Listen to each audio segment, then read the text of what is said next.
Bonjour chers parents du 21e siècle et merci de prendre part à cette édition du 7 avril 2021. La semaine dernière, je répondais à la question suivante: comment bien gérer les récompenses que l'on veut offrir à nos enfants?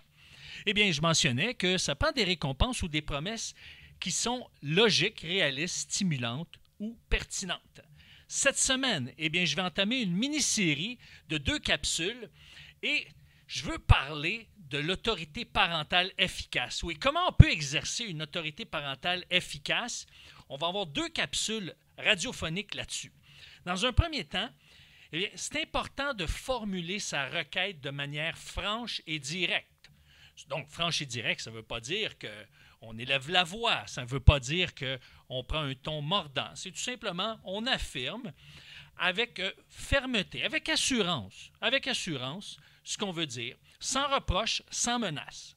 Si notre enfant résiste, est-ce que ça peut arriver que notre enfant résiste à une demande, comme par exemple, peux-tu aller faire ton lit, s'il te plaît? Eh bien, c'est possible. Alors, s'il résiste, vous écoutez pour savoir quels sont ses besoins. Est-ce qu'il y a un besoin qui l'empêche à ce moment-là? Est-ce qu'il y a quelque chose qui le préoccupe? Est-ce qu'il est préoccupé par autre chose que cette tâche-là parce que vous n'avez pas eu le temps d'avoir une conversation profonde, par exemple? Ça se peut qu'il y ait quelque chose dans son cœur. Alors, si tout semble correct, si tout semble aller bien et qu'il n'y a pas de coopération, proposez-lui une alternative coopératrice. Ça veut dire quoi? Eh bien, ça veut dire une alternative coopératrice. Ça veut tout simplement dire, OK, là, c'est le temps d'aller faire son lit. Vous lui dites, lui, il aime ça jouer au Lego, par exemple. Vous dites, OK, j'aimerais ça que tu ailles faire ton lit tout de suite, comme ça va nous donner plus de temps pour jouer au Lego. Ça va nous donner plus de temps pour regarder un épisode de ta série préférée.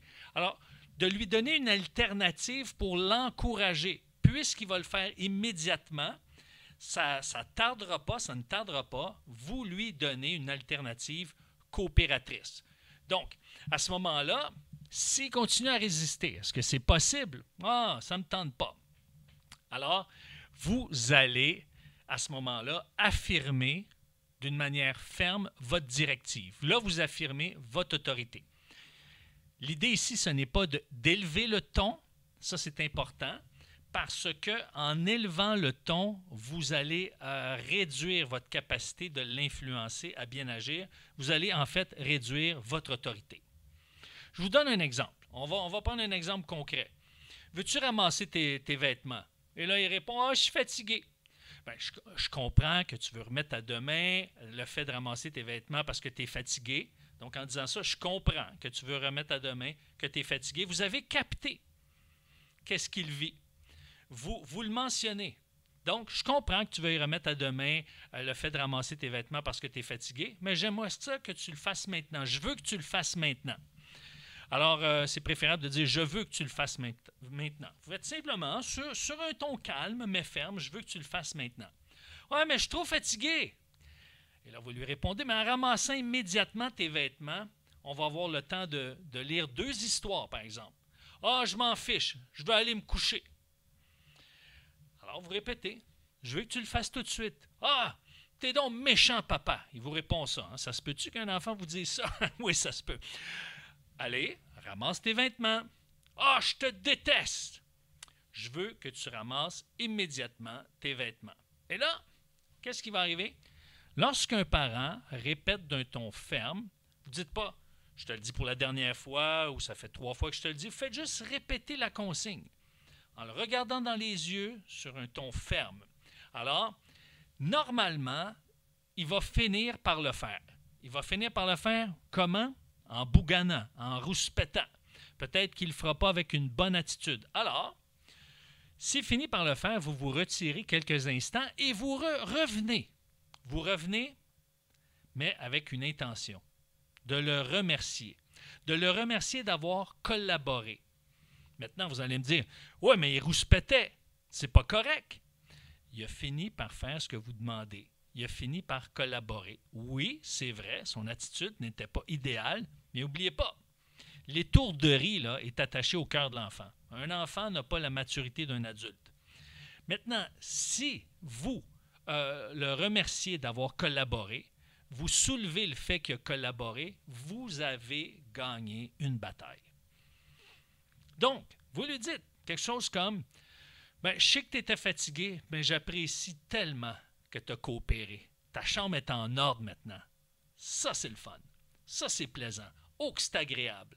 Là, tu peux dormir dans un environnement qui est agréable. Donc, je sais que tu étais fatigué, mais j'apprécie tellement que tu as coopéré. Ta chambre est en ordre maintenant. Pas plus compliqué que ça. Vous le remerciez, vous manifestez de l'appréciation parce qu'il a coopéré et vous terminez par un petit bout de phrase qui met en valeur le fait que sa chambre est en ordre. Maintenant, plus il va voir que vous croyez ce que vous dites, plus qu'il va voir que vous êtes ferme, décidé. Et encore une fois, quand je dis ferme, ça ne veut pas dire le dire sur un ton méchant, sur un ton, comment dirais-je, avec agressivité. C'est tout simplement être ferme. Ouais, c'est ça que je te demande. C'est pas négociable, c'est ça. Bien, il va voir que vous croyez ce que vous dites. Parce que si vous entrez en négociation avec votre enfant, c'est sûr que ça va faire une escalade qui risque de mal tourner. Alors, vous lui demandez qu'il range sa chambre, par exemple, vous lui demandez qu'il serre ses vêtements, vous lui demandez qu'il vienne vous aider à laver la vaisselle, peu importe la consigne, vous lui faites votre demande, vous formulez votre requête de manière franche et directe. Vous écoutez ce qu'il a à dire par la suite pour essayer de comprendre ce qu'il vit. Ça peut arriver que vous glissiez une petite raison morale en disant « oui, je comprends que tu es fatigué, mais là, c'est le temps de ranger ta chambre. Je veux que tu puisses te coucher là, dans une chambre qui est vraiment en ordre pour que tu puisses dormir en paix. » C'est pas nécessaire, mais si jamais vous voulez justement remplir son entrepôt moral avec une raison morale, c'est à ce moment-là que ça doit être fait. Pas dans les autres étapes, parce que ça va ouvrir la porte à la négociation. Il va y avoir une autre alternative. Donc, vous demandez, vous écoutez pour saisir, pour comprendre ce qu'il vit, et à ce moment-là, vous proposez une alternative pertinente, donc une alternative coopératrice. Donc, ça peut être une alternative qui est logique, réaliste, stimulante ou pertinente. Comme je disais tout à l'heure, eh bien, là, en rangeant ta chambre rapidement, si tu ranges ta chambre rapidement, puis elle est bien rangée, bien à ce moment-là, on va avoir plus de temps pour lire des histoires, ou on va pouvoir lire 2 histoires à ce moment-là, parce qu'on va avoir plus de temps. Ça, c'est une alternative coopératrice. Donc, vous demandez, vous exprimez, vous formulez votre requête de manière franche et directe, vous écoutez pour essayer de comprendre s'il y a quelque chose qui se passe dans son cœur, et là, si vous sentez là, qu'il y a une réaction, que la collaboration, la coopération n'est pas au rendez-vous, vous proposez une alternative coopératrice. Si c'est encore le cas, que ça bloque, il y a de la résistance, alors vous exprimez tout simplement votre consigne d'une manière ferme. Vous l'exprimez fermement. Vous répétez avec fermeté, sans plus d'explication, sans menace et sans émotion.